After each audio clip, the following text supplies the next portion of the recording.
Hello friends, मेरे channel में आप सभी का स्वागत है। आज देवशयनी एकादशी है, इसलिए आज मैं देवशयनी एकादशी की शुभ मुहूर्त, पूजा विधि, पारण का समय और कथा सहित आरती सुनाने जा रही हूँ। तो चलिए शुरू करते हैं। आज देवशयनी एकादशी है। आषाढ़ शुक्ल पक्ष एकादशी को देवशयनी एकादशी कहा जाता है। इस एकादशी से अगले 4 माह तक श्री हरि विष्णु योग निद्रा में चले जाते हैं, इसलिए अगले 4 माह तक शुभ व मांगलिक कार्य वर्जित रहते हैं। इस अवधि को चतुर्मास भी कहा जाता है। इस एकादशी से तपस्वियों का भ्रमण भी बंद हो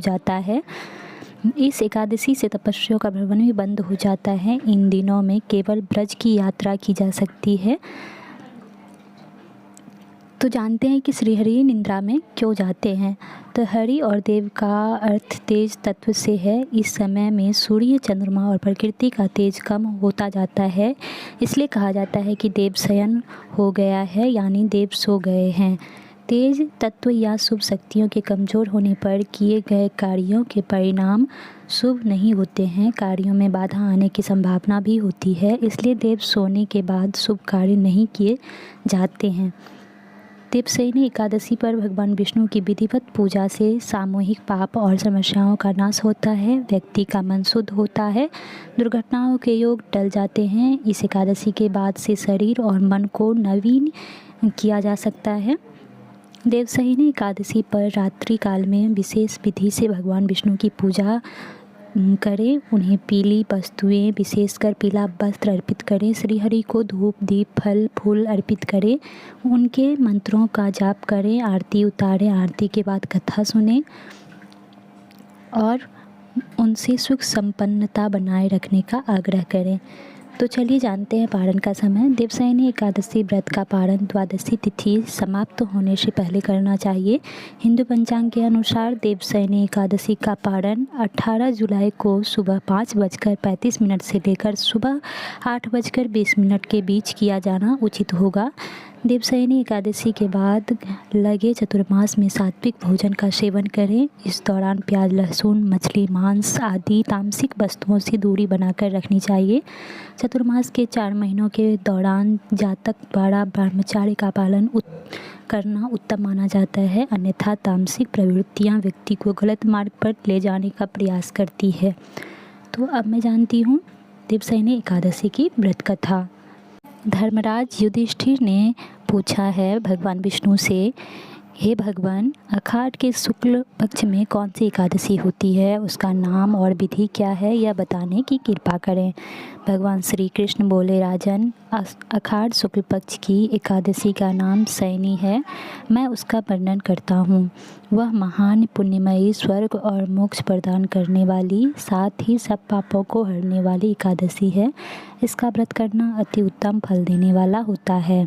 जिन्होंने आषाढ़ शुक्ल पक्ष में शयनी एकादशी के दिन कमल पुष्प से कमल लोचन भगवान विष्णु का पूजन और एकादशी का उत्तम व्रत किया है, उन्होंने तीनों लोकों और तीनों सनातन देवताओं का पूजन करने के समान फल प्राप्त होता है। हरिशयनी एकादशी के दिन भगवान विष्णु राजा बलि के यहाँ रहते हैं और दूसरा क्षीर सागर में शेषनाग की शैया पर तब तक शयन करता है जब तक आगामी कार्तिक की एकादशी नहीं आ जाती। अतः आषाढ़ शुक्ल एकादशी से लेकर कार्तिक शुक्ल एकादशी तक मनुष्य को अच्छे से धर्म का आचरण करना चाहिए। जो मनुष्य इस व्रत का अनुष्ठान करता है वह परम गति को प्राप्त होता है। इस कारण विधि पूर्वक और सच्ची निष्ठा के साथ इस एकादशी का व्रत करना चाहिए। एकादशी की रात में जागरण करना चाहिए और शंख, चक्र और गदा धारण करने वाले भगवान विष्णु की भक्तिपूर्वक पूजा करनी चाहिए। ऐसा करने वाले पुरुष के पुण्य की गणना करने में चतुर्मुख ब्रह्मा जी भी असमर्थ हैं। ऐसा करने से व्यक्ति के पुण्य कई ज़्यादा गुना बढ़ जाता है। राजन, जो इस प्रकार भोग और मोक्ष प्रदान करने वाले सर्व पापहारी एकादशी के उत्तम व्रत का पालन करता है, वह जाति का चंडाल होने पर भी संसार में सदा मेरा प्रिय रहता है। जो मनुष्य दीपदान, पलाश के पत्ते पर भोजन और व्रत करते हुए चौमासा व्यतीत करते हैं, वे मेरे लिए प्रिय हैं। चौमासे में भगवान विष्णु सोए रहते हैं, इसलिए मनुष्य को भूमि पर शयन करना चाहिए। सावन में साग, भादों में दही, आषाढ़ में दूध और कार्तिक में दाल का त्याग कर देना चाहिए। जो व्यक्ति चौमासा में ब्रह्मचर्य का पालन करता है वह परम गति को प्राप्त होता है। राजन, एकादशी के व्रत से ही मनुष्य सभी पापों से मुक्त हो जाता है। अतः सदा इसका व्रत करना चाहिए, कभी भी जानबूझकर इसे भूलना नहीं चाहिए। शयनी और बोधिनी के बीच में जो कृष्ण पक्ष की एकादशी तिथि आती है वही गृहस्थों के लिए व्रत रखने योग्य है। अन्य मासों की कृष्ण पक्ष एकादशी गृहस्थ के रखने योग्य नहीं होती। शुक्ल पक्ष की एकादशी सभी गृहस्थ जनों को करनी चाहिए। तो ये हुई एकादशी की व्रत कथा। अगर आप इनकी आरती जानना चाहते हैं तो जय जगदीश हरे ओम जय जगदीश हरे वाला जो आरती है वो आप सुन सकते हैं और अपनी कथा को समाप्त कर सकते हैं। तो देवशयनी एकादशी की बहुत बहुत शुभकामनाएं। हमारी कथा समाप्त हुई। धन्यवाद।